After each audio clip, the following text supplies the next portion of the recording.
સુરત રાંદેર વિસ્તારમાં આવેલા ભાણકી સ્ટેડિયમ ખાતે ભીમરાડ માછી સમાજના ઉપક્રમે આયોજિત ક્રિકેટ ટુર્નામેન્ટની ફાઇનલ મેચ રમાઈ હતી. હિન્દુ સમાજના સહયોગથી રાંદેર સેલર ક્લબ દ્વારા યોજાયેલી આ ટુર્નામેન્ટમાં કુલ 16 ટીમોએ ઉત્સાહભેર ભાગ લીધો હતો. ટુર્નામેન્ટ દરમિયાન ખેલાડીઓએ ઉત્તમ રમતનું પ્રદર્શન કર્યું હતું.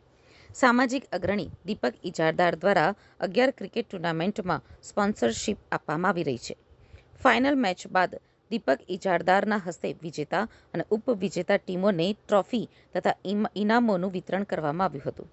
સમગ્ર કાર્યક્રમ ખેલ ભાવના અને ઉત્સાહના માહોલ વચ્ચે સફળતાપૂર્વક સંપન્ન થયો હતો. આ ટુર્નામેન્ટ આપણે ભીમરાડમાં માછી સમાજની ઓપનિંગ ને ફાઇનલમાં હું કો સ્પોન્સર હતું. ત્યારે કિશોરભાઈ એલ પટેલે એ આયોજિત કરેલી ટુર્નામેન્ટ આપણે જોઈ અને પછી એની રીલ બી બધે ચાલી.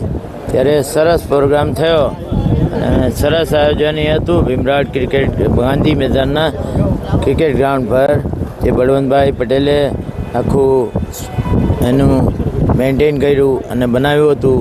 અને ત્યાં આજે પાછું ગાંધી આશ્રમમાં મહારક્તદાન શિબિર હતી.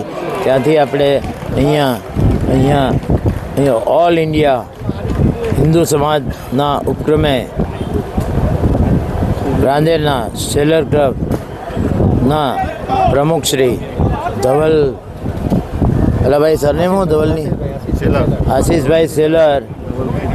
સેલર અને એમના જુનિયર ધવલ સેલરે આ ટુર્નામેન્ટનું આયોજન કર્યું, જેમાં ઓલ હિન્દુ સમાજના તમામ લોકોની ટીમો 16 ટીમો અલગ અલગ પ્રદેશની એક ટીમોમાં અલગ અલગ પ્લેયર, કોઈ આનું કોઈ ત્યાંનું. આ સિક્સ હવે તો તે સંજોગોમાં આપણે જોયું કે આપણે અહીંયા મારું સરસ સ્વાગત કરવામાં આવ્યું. અહીંયા ટાઇટલ સ્પોન્સર હું છું. પહેલાં 1 લાખ આપેલા, પછી કંઈ 1.5 લાખ આપ્યા, એવું જ આપ્યું ને કે 2.5 લાખ આજે બીજા 50 આપ્યા ને, એટલે 2.5 લાખ થયા. પ્લસ આપણે સાડી વિતરણ કરું, એટલે એ બધું સરવાળે આંકડો જે થશે તે એનો કંઈ મને અફસોસ નથી, કારણ કે સંખ્યાવાન આવી 11 ટુર્નામેન્ટ ક્રિકેટની હજુ રમવાની ચાલુ જ છે મારી, તે એટલે રમાડવાની ચાલુ છે, એમાં કંઈ અફસોસ નથી. બધા કે પૈસા સાચવીને રાખો, હું કહું પૈસા હાથનો મેલ છે, એ બી બરાબર છે. પૈસા હાથનો મેલ બી નથી, પૈસા પકડીને નહીં રખાય, કારણ કે વિકેટ ગબડી જાય તો ત્યારે શું થાય, પૈસા હાથે નહીં લઈ જવાય. તમને બી ખબર છે, બરાબર ને? કોઈ દાટે કે બાળે તો પૈસા હાથે બારી મૂકવાના. એટલે તે પહેલાં આપણું બધું સામાજિક કાર્ય, કુટુંબનું કાર્ય, એ બધી જવાબદારી પૂર્ણ કરવાની. બાકી વધે તે આવી રીતે દાન આપવાનું, બરાબર ને? બધાના પરિવાર જે કંઈ સાચવવાના હોય કે કંઈ એમાં તકલીફ હોય, કોઈની તકલીફ હોય, આફત એકલા એ તકલીફ હોય તો આપણાથી યથાશક્તિ એ તકલીફો દૂર કરવાની. એ પર્સનલ વાત થઈ. જાહેર ડોનેશન બી બધી બહુ બધી સમાજસેવી સંસ્થાઓ છે, વૃદ્ધાશ્રમ છે, અનાથાશ્રમ છે, ગૌશાળા છે. આ બધું જ્યાં દાનનું ક્ષેત્ર તો એટલું વિશાળ છે કે જેટલા પૈસા આપો તેટલા ઓછા પડે. એટલે દાતાઓની સંખ્યા પાછી ઓછી છે. મારા કરતાં હજારો ગણા પૈસાવાળા બહુ છે, તે લોકો ખિસ્સામાં હાથ નથી લાગતા. એટલે હું એ લોકોને પ્રેરણા મળે એટલે દાન કરવાની પ્રેરણા મળે એટલે ફેસબુક પર દાન મૂકું છું. બાકી મને એવો કોઈ શોખ નથી. એમ તો કહેવાય છે કે દાન એવું જોઈએ કે ડાબા હાથે મૂકીએ અને જમણા હાથને ખબર પડે નહીં, એને દાન કહેવાય. આ કળિયુગ છે ભાઈ, જાહેર કરીએ દાન તો બીજા દાતાઓને પ્રેરણા મળે, એવું બધાનું કહેવું છે. તે સંજોગોમાં હું ફેસબુક પર મૂકું છું દાન. પણ હવે આ જો આવું સરસ આયોજન થોડુંક એમ તેમ છે, પણ આખા ભર બપોરે આવી ગરમીમાં પસીનો છૂટી જાય, આપને બી છૂટી રહ્યો છે, તો પણ આપ પધાર્યા તે બદલ આભાર.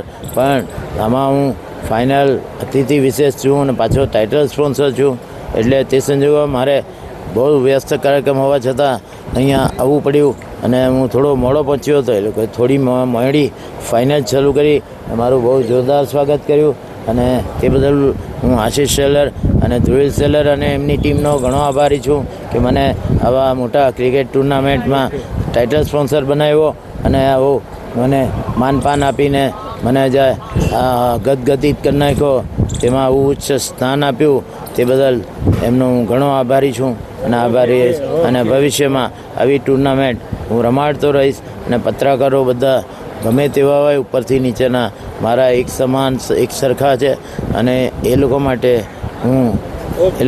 મારા દ્વાર મારા ઘરના ભક્તિધામના દ્વાર 24 કલાક ખુલ્લા છે. કંઈ બી પ્રોબ્લેમ હોય તો હું પાછળ છું. Thank you very much. बेटा अपना नाम क्या नाम है तुम्हारा? मेरा नाम रियाना पटेल है. कैसा लग रहा है आज यहाँ पे आके? बहुत अच्छा लग रहा है. कोरी समाज आज मैच है फाइनल, इसलिए अच्छा लग रहा है. वीडियो कैसे बनाते हो? वीडियो हम मेहनत करके बनाते हैं, मेहनत से पैसे आते हैं. मेहनत करते हैं वो कहते हैं ना, जीतने वाले करने वालों को कभी हार नहीं होती. कौन से वीडियो ज़्यादा अच्छे लगते हैं आपको? ऐसे तो सारे ही वीडियो अच्छे लगते हैं. मतलब पहले मैं कॉमेडी वाला बनाती थी, अब मैं डांस और सिंगिंग वाला बनाती हूँ. सबसे अच्छा फेवरेट वीडियो सॉन्ग कौन सा है? वो तो सब भी है.